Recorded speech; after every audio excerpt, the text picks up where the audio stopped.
This podcast is part of the Podcast Arcade Network.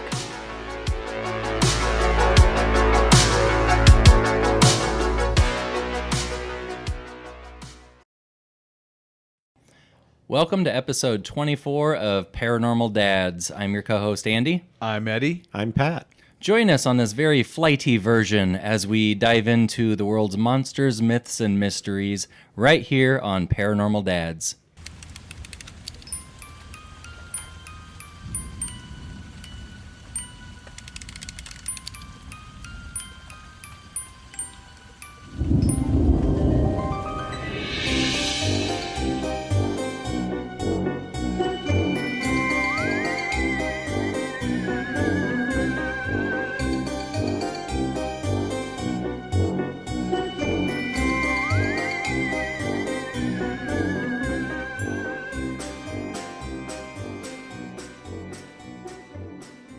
All right, here we are, back and better than ever, I think. Are we? Yeah. Absolutely. As Eddie coughs up a lung. Yeah, no, I've just been really pushing, burning the midnight oil, like we said, dad mode. I've been reorganizing a storage closet, as exotic and exciting as that sounds. That does sound fun. It's pretty cool. I live a dangerous life. Well, believe it or not, we are not top-tier professional podcasters just yet. We are dads first, podcast enthusiasts second. So exactly. We do have to clean the garage, clean the closets, do laundry, take our kids everywhere. Paranormal might be in front of dads, but like in real life, it's not. It's pretty much dads, Yeah, we're dads. Yeah. Dads, then paranormal. But yeah, no, exciting. Been having a lot of fun listener and fan feedback from our recent episodes, so that's always kind of fun. Always good to hear from the listeners. That gets me so excited. It does. I mean, you hear from people, you have no clue that someone in such and such a location is actually listening to us. And it's exciting. I saw that we were actually getting hits from Iran the other day. And I was like, wow. Yeah, we're getting following, That's crazy. in different countries. And a lot from Texas, which is kind of like its own little country as well. Yeah, we've heard from a number of people in Texas. And hello to everybody down there in Texas. Hook 'em horns. The stars at night are big and bright. Deep in the heart of Texas. Sorry. We digress. Yeah. But yeah, we are here again. We're in Casa del Place this time around. Back in my casa. Studio Pat. Yeah, checking the place out. We've got a few kids floating around here, so if you hear any odd noises, probably not ghosts or anything paranormal going on, just a bunch of kids having a good time. Exactly. If there's crying, it's probably my daughter. She's 4. She's the youngest of the bunch. I remember last time, I believe it was the last recording we did over here at your place, Pat. Right as we were beginning, I got a text or a phone call saying, Sky just fell down the stairs here at home. Yeah. And I was like, is it an emergency level? Do I need to come home? And they're like, no, she's okay. Just a bruise or two and a little shaken up. So as long as she doesn't fall down a flight of stairs today, I think we'll be okay to power through and keep going. But we're setting the bar high. We have a few of them in here, but not expecting much. Just don't fall down the stairs, kid. She's got a couple handlers working with her, so hopefully we'll be good. You make her sound like she's like a bull at a rodeo. She's got a couple handlers. She's like a balloon in a Macy's Day Parade. Well, I guess we should officially get into it, boys. Who has recent sightings? Me. Eddie, you're up next. Here we go.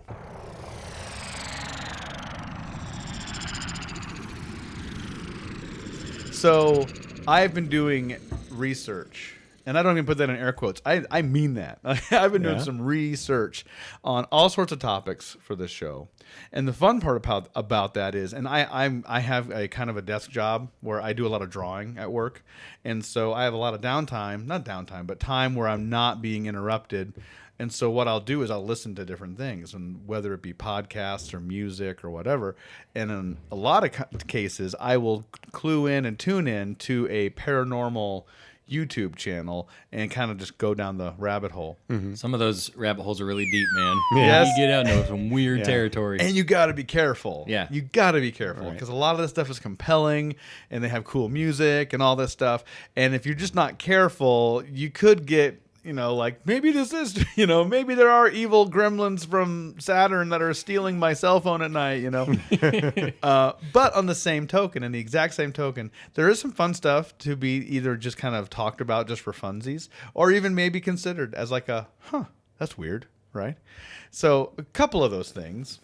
The first one's kind of a quick one. I have a two-parter recent sightings here. The first one is a gentleman, and I had the name up, and now I feel terrible for my.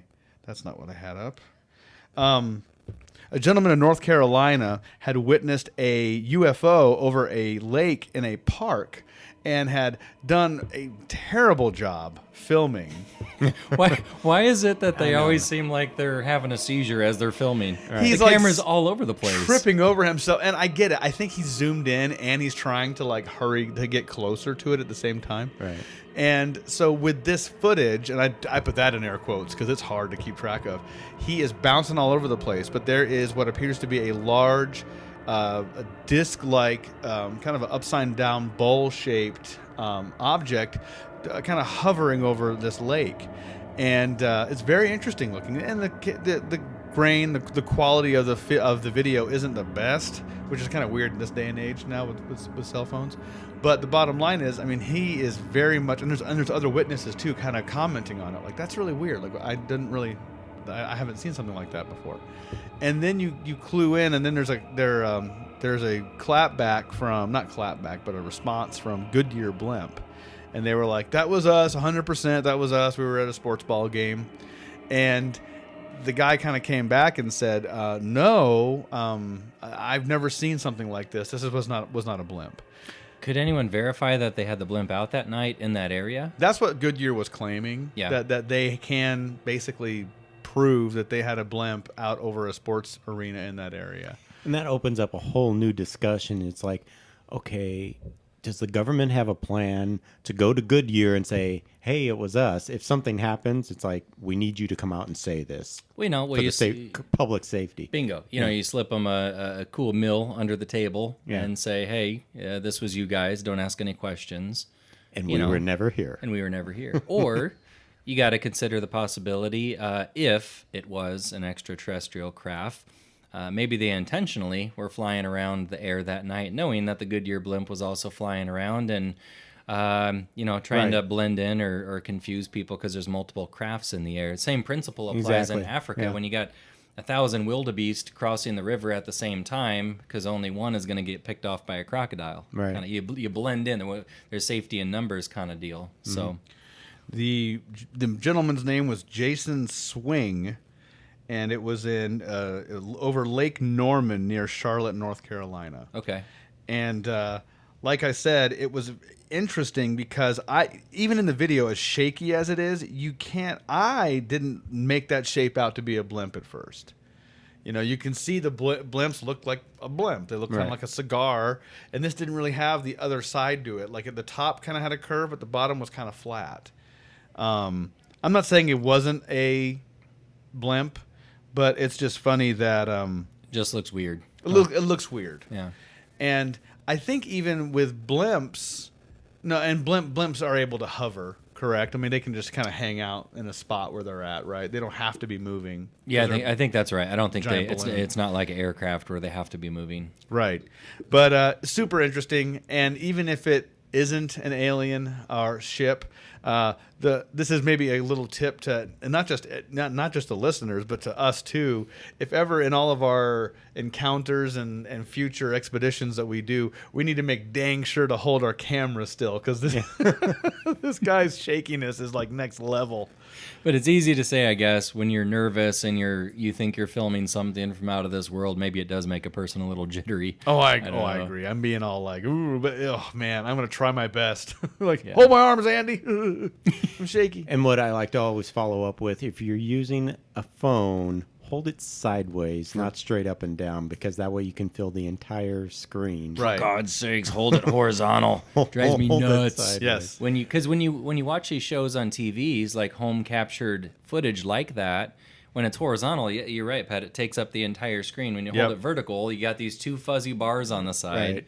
I think a lot of people who hold it Sorry, I'm ranting now, but No, rant. People who hold it vertical are used to like posting pictures on Facebook and stuff. Right. You know, Yeah. you can't use that for anyway. Yeah. Hold it horizontal. I felt so bad because just this week I was at it was actually practice for my daughter's high school marching band, and they were practicing performing their show. So I wanted to record the whole show, show her, how they're coming along.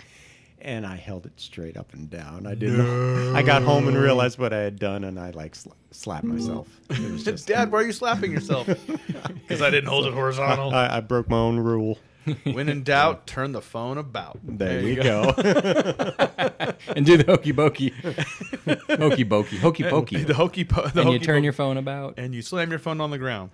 You said this was a 2-part recent sightings. Part 2 of recent sightings. I know, right? You're welcome. Square clouds. Square what? clouds. So when Is that like SpongeBob SquarePants? it basically is. So think back. Do you remember long ago, when you were a child and you would sit on the lawn or whatever you were and kind of, cloud gaze and look at the shapes? Say, oh, that one's an elephant. Oh, there's a fish. Picture, if you will, a young Andy, a young Eddie, and a young Pat. Laying in the grassy field. Hanging out together, biking, picnicking, and high-fiving. They always knew I was going to be weird because instead of seeing elephants and fish, I'd say, oh, look at the alien. Ooh, I think I see a chupacabra in that formation. I see an alien autopsy.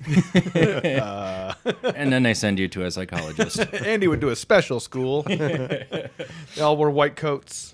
But so if you can think back, and even now, if you get bored, look up into the sky, and clouds are cloud-shaped. They are puffy. They are kind of very organic looking. They have a very not, like Pat, you kind of said, not man-made looking shape. They look like fluffy clouds. I mean, That's the best way to describe it. Like cotton just ripped apart at random, and wispiness and all this. Different shapes and all those things. Clouds never, in my experience as almost 41 years on this planet, have hard 90-degree angles, let alone a complete square. Right.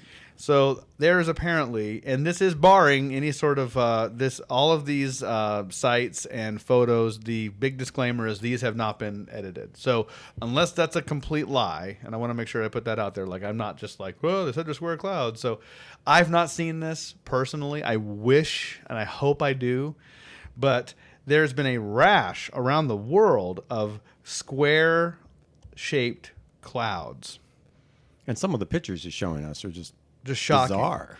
And the idea being that they might not be exactly like square, they may be more rectangular, but they have 4 corners that are 90 degrees, more or less, and they look like little tile, like a blanket, just floating across the sky. Just but it looks like a peanut butter sandwich up in the sky. like a peanut, like cloudy with a chance of meatballs. This is a slice of cheese just flying up in the sky. Well, and some of them are huge. Like you can only see one corner of it almost because it takes up. It's like half this, a quarter of the sky is blue, and then 3/4 of the sky is white, and you can see the right angle there at the corner. It's odd. I encourage anyone, and there's so many different and I went on and tried to kind of find a comprehensive place to kind of point people to with this.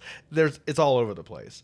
So I'm looking at a thing called bendedreality.com, but you can pretty much find type in square clouds and you can go crazy. And bear in mind, with photo editing software the way it is now, you can do a lot of fun things. But the point is that the claim is that has not been done to these images. So one of the things that they kept pointing out about these square-shaped clouds, different people commenting in the authors of some of these articles, is that could this be evidence of climate control? There's a thing called HAARP that people have really clued into, HAARP, where it's basically weather experiment manipulation and all that stuff. And I think on one hand, we already know that does happen on some level. We know cloud seeding happens where people they dump I think it's silicate sand essentially into the sky, and it helps create clouds. That I don't think is disputed. I don't think it's conspiratorial necessarily either. It's that's just normal parts of agriculture, advanced forms of it. This is a lot of the gist that I've seen is that these people who author these articles are kind of pointing at these 90-degree clouds as examples of environmental engineering. This is where Eddie kind of weighs in on my thoughts. I wonder if this isn't more of a hello from either extraterrestrials or a sign that we're in a matrix. And this kind of goes back to an episode that we did a while back, Andy. Yep. Where we didn't have Pat on that one. Yep. But we discussed the theory that we might be living in a simulation. And it's almost like a glitch in the computer program. Like the cloud was supposed to be cloud-like, but it came out as a square. Kind of like you see when you're playing like Microsoft Flight Simulator or something. Exactly. You'll actually see like right-angled clouds, and it's like, oh, it gets all bitmappy. that's not right. And this is where I get a little bit like kind of like, conspiratorial, where if there is a architect for the matrix that we are currently living in a video game, if anyone out there is a gamer or has been at some point, as you play different games, sometimes you'll find a thing that they call Easter eggs, things that they intentionally hide in the game to kind of point out like, right. Hey, this is kind of, and the things that usually don't belong in the game. Like for example, there's a game I played years ago called Half-Life 2. And in the game, there's a garden gnome. And you find the garden gnome, and if you carry the garden gnome with you the entire adventure, and there's a time where they launch a spaceship off, and if you put the gnome in the spaceship and it launches off, it gives you an in-game achievement. Nice. It's like, good job, you sent the gnome into space. And that's my point, is like there's a lot of little hidden things, and my thought would be like, if we were in a simulation and the creator of that simulation was like, I'm gonna make a square cloud just to mess with these guys, boom. Just to see who notices it. And whoever posts it on YouTube gets a reward, right? Exactly. Who talks about it on a podcast. Yeah. But yeah, I encourage anyone, if they're interested, there are square-shaped clouds happening worldwide. And like Andy said, some of them are just massive, and they're being seen from planes and from the ground. And in some cases, the ones from the ground, you're just seeing one corner or one edge of this. But, I mean, I can't think of a time. I may have seen what they call like the thunderhead. Is that what that is? When they have like a front coming in and it looks like it's a wall? Yeah, a wall almost cloud. like a wall. But this is way more defined. I mean, Yeah. and I'd like to see a meteorologist try to explain this. They'd probably scoff at it, but how would you explain that? Well, you got a northeast, south, and west wind that just like shear the cloud off at each side? Right. I mean, how do you explain that? I like I said, I've gone down a few rabbit holes with this. And literally, here's one of the articles. It was July 2nd, so this is fairly recent. Literally, the title of this is Square-Shaped Clouds. Oh, the article is timed out. Square-shaped abnormal clouds are forming around the world, and nobody can explain why. And this is one of those things, and I said this before, and I still stick by this. And this is one half of the reason why we made this show together. Is like there's so many things that happen that are weird, and people just go, "Oh, that was weird." Anyway, back to my life. Yeah. You know what I mean? And I get it, because ultimately I and you guys have to do the same thing. Like no matter what we saw in the yard today, if we saw a garden gnome get up and scamper across the yard, and we swear we saw that, we still have to get up tomorrow and go to work. Yeah. I get it, but on the same token, I don't want to let it go either. The world isn't going to stop. And pay attention to something you may or may not have seen. Exactly. But I want to talk about unless it's like parked right above New York City, where right. you got cameras and millions of people. People just kind of, that's interesting, and they go on. And even then, those giant black triangles that were over Arizona, I mean, thousands of people saw that, and we still were like, oh well, Gotta go to work. Oh, bills are due. And I get it. I'm not knocking the whole like day to day. We got to do that too. But when you see square shaped clouds and nobody can explain it, and we're just cool with just, all right, well, got to make dinner. I don't know. Look it up, people. There's another one too, strangesounds.org. Comprehensive article on that as well. But it's very interesting, and the more you dig into those square clouds, the weirder it gets. My personal thought is that it might be a symbol or a signal that we might be living in the Matrix. Well, and it's kind of a lesser known phenomena. That's why I like it. That's a week or two ago we talked about Loch Ness, one of the big heavy hitters among the unknown phenomena in the world. That one's That one's, I bet you a lot of people have never heard of that bizarre thing. It's just proof we'll never run out of material for this show. Never. I never thought I would have come across it. I'm just doing my normal research, and then I see something, and once again, I had in my brain, got hillbilly Zeke. What? Yeah, Cloud Squire. Somebody call the president. But yeah, it's crazy. Look it up. It's nuts. Very and nice. we'll put a link in the show notes for this to get you started, kick-started on some square clouds. All right. Thanks for that one, Eddie. It's time for pop, culture, and the paranormal.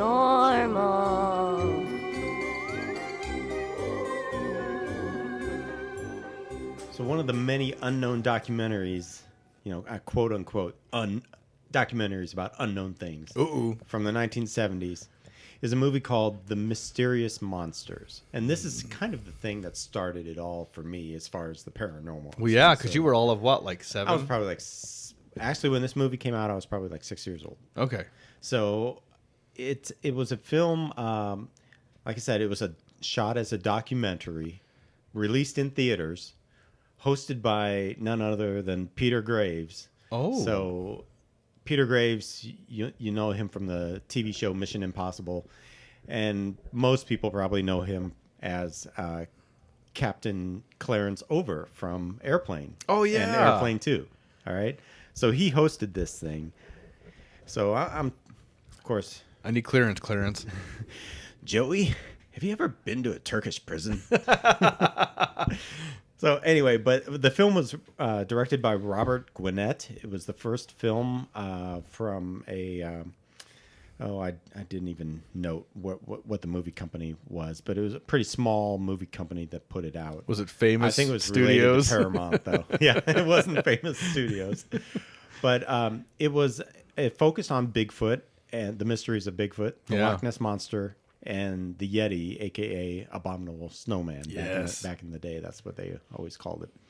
So the movie starts off with Peter Graves directly addressing the audience, just a black background behind him, and he's standing there talking to you, right? That's next level. That's like serious. We're like, and he's like, he's talking about the scientists that have studied the evidence and how the facts they are about to present are true. Oh. And then he closes off his little monologue with, "This may be the most startling film you ever see." Oh my! And I'm like, Their special effects budget was really low, so they had to overcompensate. Yeah, there. exactly. Yeah. So as a 6-year-old kid, I'm like, oh my God, So, we're all gonna die in this theater. but it's a movie where they address Bigfoot, and they show a lie detector test being administered to one witness. They have another witness being placed under hypnosis, and you hear his story talking about it. Oh wow! You show guys out in the wilderness making plaster casts of Bigfoot footprints. So back in the day, it was pretty, when this stuff was all pretty new to people. Right. It was very kind of eye-opening to see this kind of thing going on, this serious science research going into these mysterious stories. That's a good point. I remember, like, even my mind was like, the fact they bothered to even take a plaster cast meant it was real. Right. You know what I mean? Yeah. Yeah, Like, well, it adds some legit science to it, where Right. Instead of just some guy with a 6-pack of brewskis on his porch, in the backwoods of Kentucky. I done seen the hairy beast. He stole my dog. I got some spare plaster. Yeah, but when you got actual researchers, doing some whatever they do, even on the show, you're like, "Whoa, this is a real thing." Yeah. And there's legitimate scientists talking about the possibility that this stuff could be true. Ooh. So, but probably this is also the first time anyone, well, I don't know about anyone, but the first time in a major motion picture you saw the Patterson Gimlin footage. Yes. What was in this. So, of course, that's the movie. If you've ever seen the most famous movie of Bigfoot walking through the forest, it was taken in 1967 in Bluff Creek, California. But the thing that really stands out to me in this movie are the dramatizations. They did recreations of people's Bigfoot stories. And the one that really kind of jumped at me as a young lad was the dramatization of 11 Boy Scouts out camping. They were in south of Butte, Montana, in the Deer Lodge National Forest. And you see these kids, sitting around the campfire, telling ghost stories or whatever it is they're doing. Then moments later, they're all in their sleeping bags, laying out under the stars, all fast asleep. And here comes Bigfoot walking through the campsite, right? And all you can see are like him from like the shins down. Yeah, because that's the budget. Because it's a guy that's 5'6". Exactly. That outfit. But you see all these kids in their sleeping bags, and back in the day, what did we do? We sleep in our sleeping bags, and we get up Saturday morning and watch cartoons. But that's something we could really relate to. We'd go out camping with our mom and dad and sleep in the tent and stuff. So we could relate to this kind of stuff. Did it also strike a nerve because you were in the Boy Scouts, right? Yeah. So this was probably even me pre-Boy Scouts. Yeah. But I might have been in the Cub Scouts by then. I probably was, actually. But so you could relate to these kids. Yeah. And you see Bigfoot kind of going through some knapsacks and, pulling stuff out of the backpacks. And you see one kid awaken, and he's like hitting Timmy next to him. And says, "Hey, wake up," And then all of a sudden you hear one kid just scream at the top of his lungs. And Bigfoot, by now they're showing Bigfoot going through the backpacks, and he gets these wide eyes, and he goes running off into the forest. And then all the kids are up, and the next day they tell the story how they went back up to the area they were sleeping in, and they found some large footprints in the mud, and they took casts. Oh boy! So it's just really dramatic stories.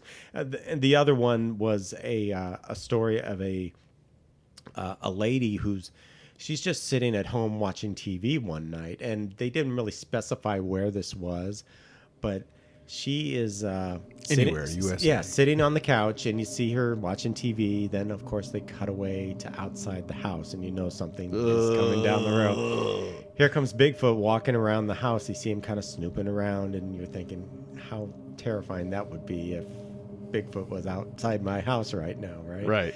So she is sitting there watching TV. They cut back to inside, and there's like a pulled shade behind her, and you can kind of see the light from the street lights or whatever shining in through the window. All of a sudden you see this large form walk right behind her, and obviously it's it looks like a Bigfoot walking. Right. He's up on her front porch walking behind her, and she kind of stops, like she gets a sense that there's something wrong, and she goes and she peeks out the window. Nothing there. By now, Bigfoot had walked around the corner of the house. He's now on an adjacent window next to her. Next thing you know, a hand slams through the glass window next to her. Almost, she's in reach of him, and he's kind of grabbing for her. And she jumps up and starts screaming, and the next thing you know, the man of the house comes running out, grabs a gun, Yes, and goes to the front door. He opens the front door, and here's Bigfoot standing at the front door. Oh, dude, he didn't run. He was like, what? And they freeze the film. And they don't really say what happens, They just kind of leave you wondering what really happened in that story, or if the story was true. Then they became best friends. They skipped through a meadow But together. then they cut away, and they say later that month there were like 10 sightings in this area. Wow. So they keep it kind of broad. They Right. don't get into the specifics too much. But I just remember as a young kid watching this stuff, and that hand coming through the window is something that's always stuck with me. At It's 6, if just you're 6 scary. years old, you're pretty impressionable. Yeah. I bet you didn't go near any windows in your house for a good week after Oh that. yeah, for sure. But they also cover Loch Ness Monster. They went in depth about the photograph that everybody knows of being the Nessie picture that was taken in 1934. One that broke your heart. The one that broke my heart when we came to be known. This was, of course, the surgeon's photo. The surgeon's right? photo, yeah. And in 1994, it was debunked because one of the people involved in creating this photo on his deathbed said, yeah, this was all the setup. This wasn't a real photo. But they also went in depth and I pun intended there, Ah, about the story of John Cobb, our friend John Cobb, and his speedboat crash at Loch Ness back in, it was like in the, I think it was the 50s, 40s, 50s. Yep. And so he was driving his speedboat across Loch Ness and hit some current that in the movie they speculate that it could have been caused by the Loch Ness monster. His boat flipped. He went flipping out of the boat and was killed. So that's kind of an interesting story to watch. Oh, man. Watch them Creamed put Cobb. that together.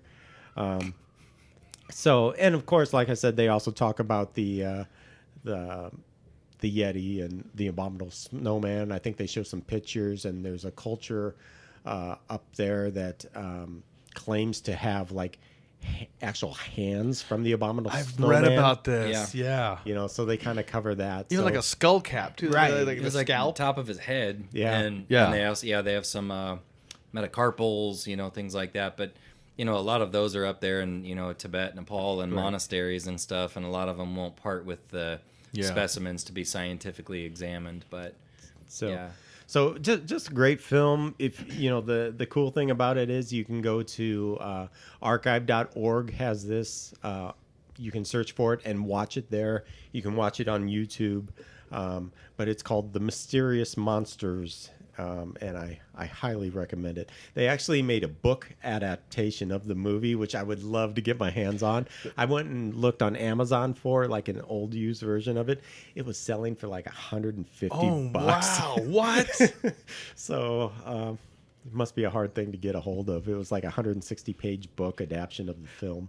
But now it's So- available digitally, right? But I don't know. I couldn't find it digitally.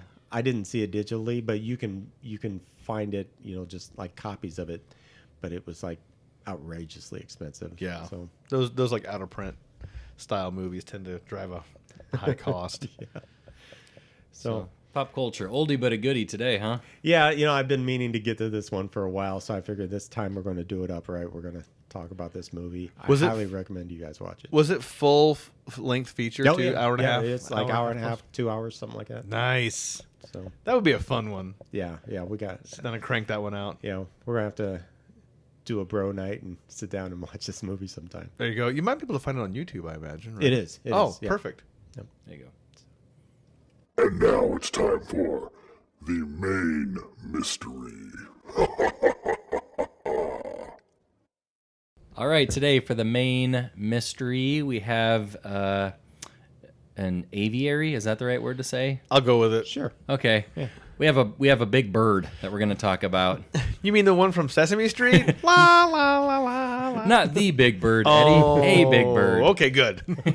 We're talking about Thunderbirds, Oh, like the car? Sorry. which are also pretty groovy. They are pretty cool. I think I can totally picture Pat driving one of those in the 70s or like early 80s. If it was me, I'd want to be in a Trans Am. There you I was go. all about the Trans Am. But what is on the front of a Trans Am? A Firebird, Oh, okay. right? Never mind. Not a Thunderbird. Dang it. Some sort of bird. Birds, huge birds. I've always been fascinated with them my whole life. Anytime see a hawk or an eagle, I get excited. I thinking back to 1989, I believe it was. So I would have been 8 years old. I've never told you guys this before. Uh-oh. And I wasn't even planning on bringing it up, but here we go.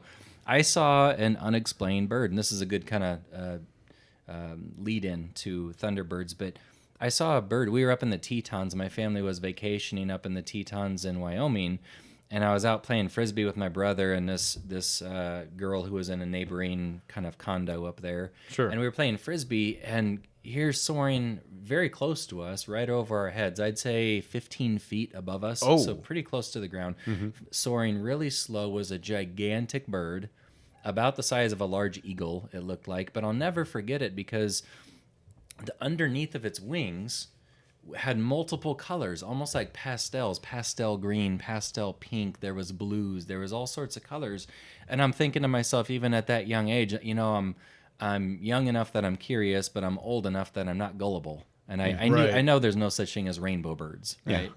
But I even asked my brother, I said, hey, did that look like that bird had like rainbow colored feathers? And he was like, my brother being my brother, he was like, yeah, throw me the Frisbee though, And so it wasn't just me, like he saw it too. And I've never done any research to know, is there a large species of birds that has multiple colored feathers on the underside of the wing, or was the wing a little bit translucent, or was it the light? Was it almost like a peacock where it's different That's what I was colors thinking. depending on where you're looking at it from? I don't think peacocks are native to that area. I think they're flightless too, aren't they? Oh, they can fly. Oh, okay. But I don't think they do it a lot. They don't soar. They can jump up to like a roof of a building. Yeah, Kinda like they me. jump down off like a deck or something. They could sail down and be fine. Like me.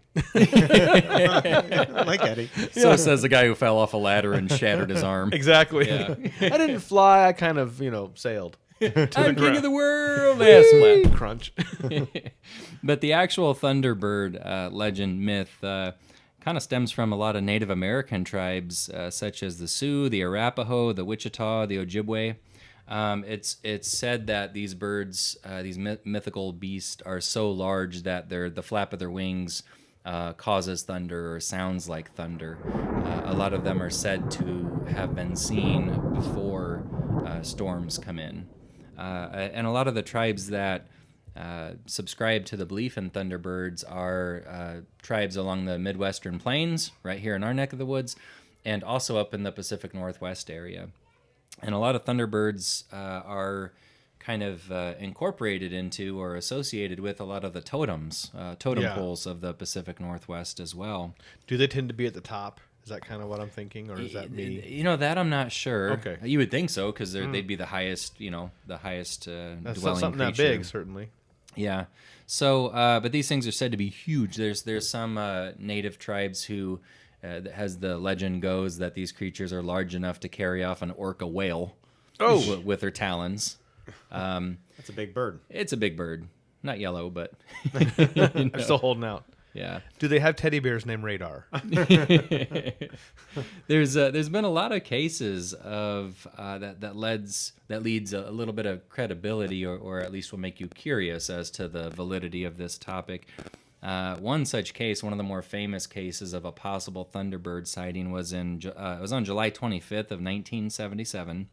There was a 10-year-old boy in Illinois, in the kind of along the open fields near the Kickapoo Creek. So that's near Lawndale, Illinois, in Logan County. But there was a 10-year-old boy named Marlon Lowe, and he and a buddy of his were playing out in the yard, and a group of 7 adult witnesses saw this event happen, and all of them described the exact same thing: 2 huge coal black birds with long necks. They had a white ring around their neck, almost like a priest, like a priest outfit, and they had long curled or hooked beaks, wingspans of 10 feet or more.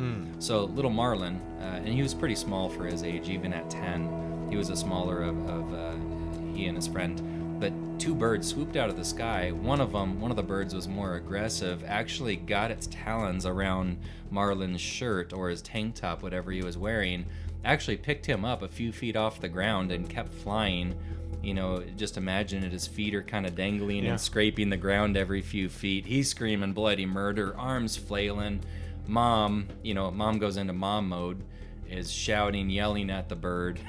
It's not funny if you picture your own kid in it, but it does remind you of those videos, shoo bear, go away bear. What do you scream when there's a bird with a 10-foot wingspan swoops down? Shoo bird.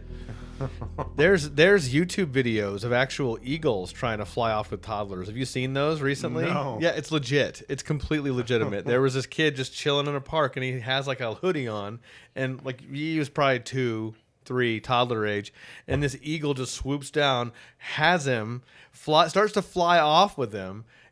A 2-year-old, 3-year-old, still pretty heavy for an eagle, because eagles aren't 10 feet wingspans. They're not that big.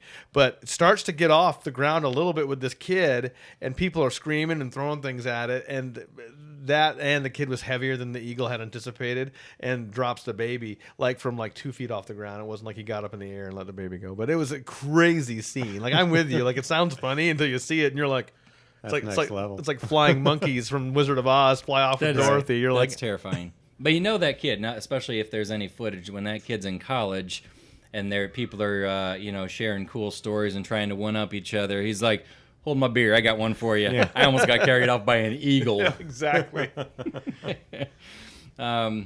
But a lot of people saw this. The bird eventually did drop Marlin, and he was no worse for the wear, minus a couple scrapes on his shoulders. But Wow. There was other reports of other people, adults, who claimed to have seen the same large, cold black birds in the same area of Illinois the day previous to that incident. Huh. So what they were, a lot of people suspect that what they could possibly be is an Andean Condor. And the real thing that makes you kind of scratch your head about this is Andean condors do have that kind of white-collared, white ring around their neck kind of deal. Okay. They are kind of native to South America. They're kind of in the vulture family. They're found in the Andes Mountains, hence their name. But it's the largest flying bird in the world by combined measurement of the weight and wingspan. So the Andean Condor has a maximum wingspan of 10 feet 10 inches. Wow. So imagine if you put this bird horizontal and, from wingtip to wingtip, that'd be from the ground to just above a basketball rim. That's a big bird. That's a big bird. It's the Andean Condor? The Andean Condor. Do they wear newsboy hats as well? Ba-dum-bum. If I was a condor, this is the kind of condor I would be. Exactly. I actually saw a condor, some kind of a condor, in the wild one time. We were down at the Grand Canyon, and we're walking down this trail, and sitting here just on this big rock is a condor, and it's like, I couldn't believe how big that thing was. Yeah, they're massive. Huge birds. So, now other people suspect or theorize that the Thunderbird might actually be a living descendant of a bird that really once existed called Argentavis magnificens. What? Yeah, come again? So that was among the largest flying birds to ever have existed. Maybe surpassed in wingspan by only one other bird. I'm going to butcher this. Pelagornis sandersi. So let's see. So Argentavis magnificens, as you can tell from the name Argentavis, once upon a time, way back in the day, was kind of native to Argentina and certain parts in South America. It was a Territorn. And let's see, central, northwestern Argentina. And the kind of heyday of the Argentavis magnificens was the late Miocene era. And a lot of good fossil samples have been obtained from that area and that time. So check this out. So the Argentavis magnificens had a wingspan of between 16 to 20 feet. What? Wow. So again, flip the bird horizontal, wingtip to wingtip from the ground. You're talking two basketball hoops stacked on top of each other. What? And if you just Google this, if you can get the spelling halfway close, Argentavis magnificens, and up will come a famous black and white photo. It's a recreation, almost like a taxidermied version of this thing next to a human being. This thing is gargantuan. I mean, you're talking about a bird that is about the size of a small Cessna, private airplane. Absolutely massive. So some people think Argentavis might be a descendant from that, or maybe it is an Argentavis and it didn't actually go extinct when people thought it did. But the thing about Argentavis magnificens that is really gives a wow factor is the bird was so large and it was so heavy that it couldn't take flight from the ground like normal birds. They'd have to get up high. And then... Yeah, it was a kind of a cliff-dwelling bird high up in the cliffs and mountains of Argentina. And it would, jump off the side of the cliffs, and it would ride the what are they called, the thermal currents. Yep. And it would kind of circle up like a tornado, and then it would come back down. But if you got a bird that's so big it can't take flight from the ground, you got a huge thing on your hands there. I'm just looking at that picture and of the guy standing next to one. Looks like in a museum or something. Looks like something you'd see in the Guinness Book of World Records. And this thing is like the size of an airplane. It is. It's huge. It is. It's crazy. It kind of reminds me of like Never-Ending Story. Oh you my know, gosh. Like, jump on that thing like Falcor and ride it. Yeah. Do they? So they're alleging that they may be extinct at this point. Yeah, 99.9% of the scientific community would say that, these birds are extinct. Wow. It's just the, 0.1% of the cryptozoologists, speculate. But this thing dwarfs a man. I could totally see it picking up a kid. Oh, easily. it might even be able to pick up a small adult. Yeah, If it you're probably talking about could. something that big. Yeah. Now we're looking at actual like you said cryptozoological type animals. There's been also some discussion on the Thunderbird might have been an alien spacecraft. Have you heard of this as a thing? I haven't heard of this. This is one. ancient aliens, guys. You're watching more YouTube videos about this, No, weren't you, this Eddie? actually goes into this is I am an avid watcher of the TV show Ancient Aliens, and I mean, with that being said, they obviously go into a lot of things they attribute to ancient aliens. So I'm not going to say I believe 100% like everything that they say is an alien is an alien. There's that meme. I'm not going to say it was aliens, but it was aliens. It was aliens. But there is a thought that the Thunderbird, the way it's described, the way that it causes thunder, and that could sound like a jet engine taking off or landing, and the description of giant wings that are so big that it blocks out part of the sky. They were getting into that. They could have been an alien craft misinterpreted as a bird, and that's all. I'm not saying it's not, but it's just a thought on one of those discussion topics. No, it's a good point because let's say 500 years ago, a Native American tribe sees one of these things flying, and it's so large that it blacks out the sun and it casts this huge shadow, and you're hearing like booming thunder. Yeah. They would have no reference point if that was a craft like a B-2 bomber or a stealth fighter.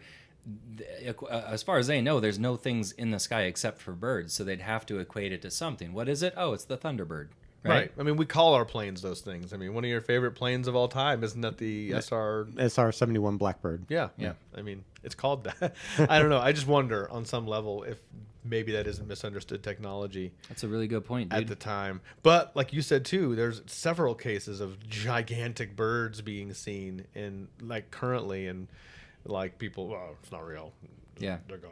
But Yeah. whatever. One of the things I'm thinking about is something I know you've talked about on one of your other podcasts, the Daydream Instruction Manual, talking about an old Rankin Bass show where I think it was Rudolph's Shiny New Year. Rudolph's Shiny New Year. And it was the villain in the thing was a condor, and he stole baby time. He flew down, picked up baby time, and flew off. Looking at this bird, I'm kind of it looks just like that. I forget the that. condor's name, but it was like Eon. That was his name. Eon. Yeah. And he didn't want.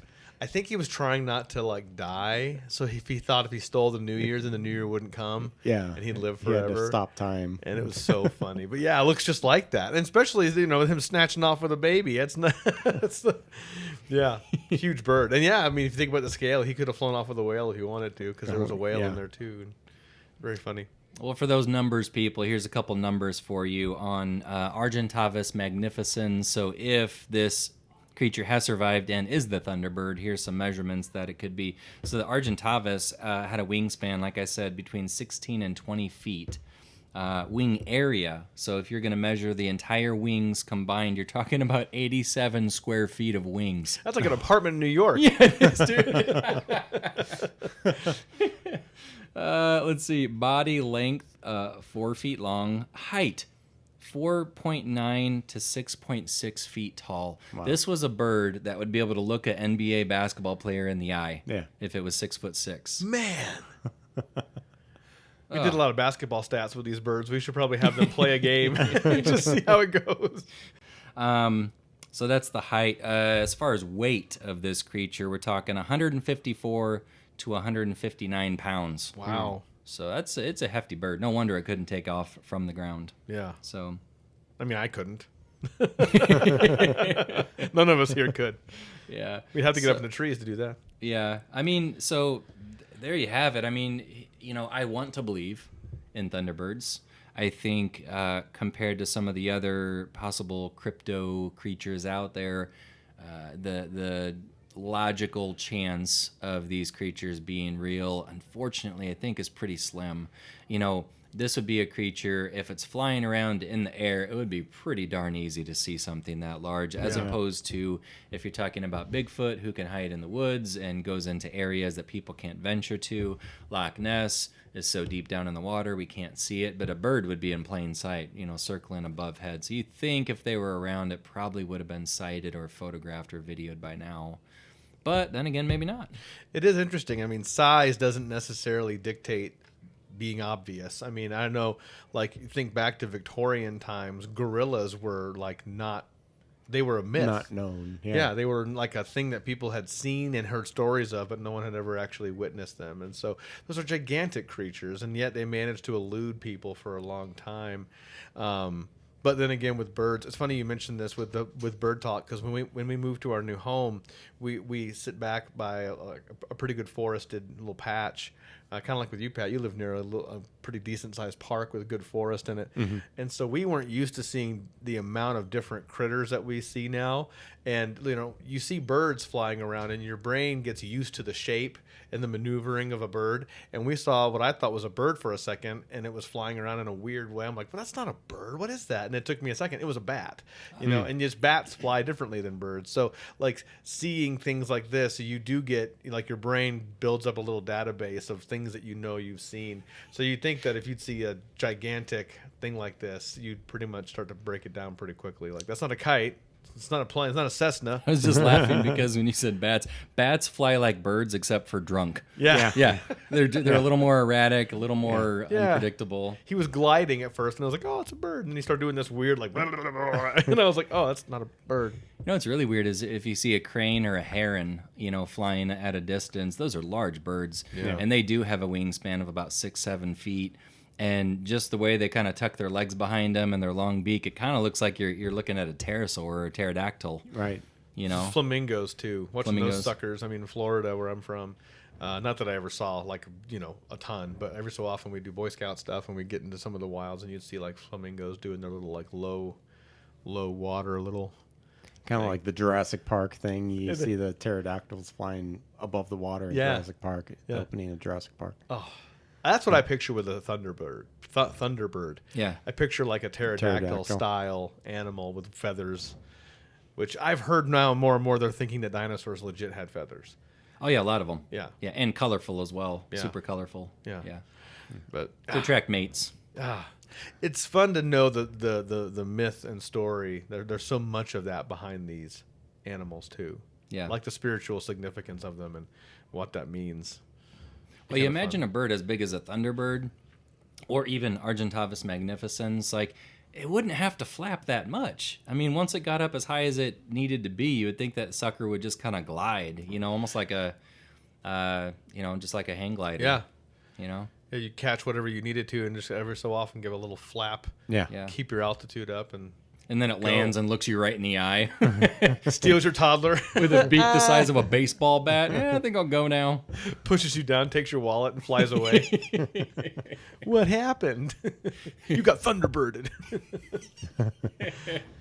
Anyway, keep your eyes to the skies, people. You never know what you're going to see up there. Oh, it's crazy.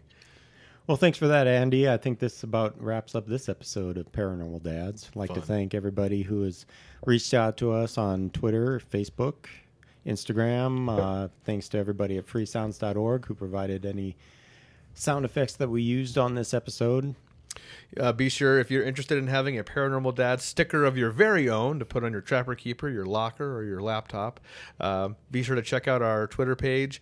I will put up a link for our PayPal account. You just click on that, give us $1 per sticker, and I can throw that in an envelope and send it on to your home. If you give $2, you get a high five from Eddie and a sticker. I will high five a piece of paper, put it in the envelope, and send it off, and you can high five it back. But yeah, we put I try to put a little bit of like our business cards in there and stuff like that too, just for fun. And you know what a lot of people are doing nowadays for our for our hardcore listeners, if you want to send us some suggestions on topics that you would like to hear us do a main mystery on, go ahead. If you want to hear about a lesser known one, whether it's Mothman, or if you have your own personal favorite, just tell us. We'll do a little bit of research if we don't already know much about it, and we'll probably even give you a shout out on our podcast if it was your idea, if it was your suggestion. So that's a fun way. We're highly interactive with our with our listeners. So thanks to everybody for subscribing, and I guess that about does it. Heck to the yes. Until next time. That's the end. Goodbye. I thought that was...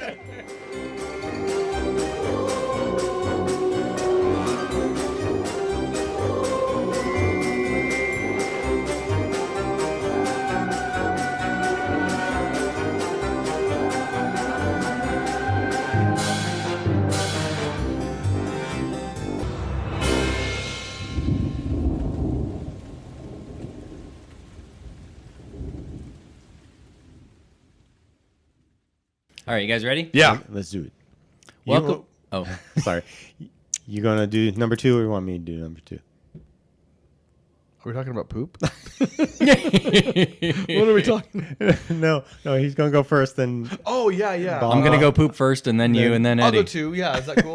I'll go 2. you do number 2. I'll do number 3. Woohoo. Ooh. I don't even know what number 3 would be. Ew. That's after enchilada night. It's next level. That's after the spicy Doritos. That's when you walk in with a roll of toilet paper under your arm, like, this is mine. It's going to be gone. Okay, here we go. Right. Sorry. Here we go.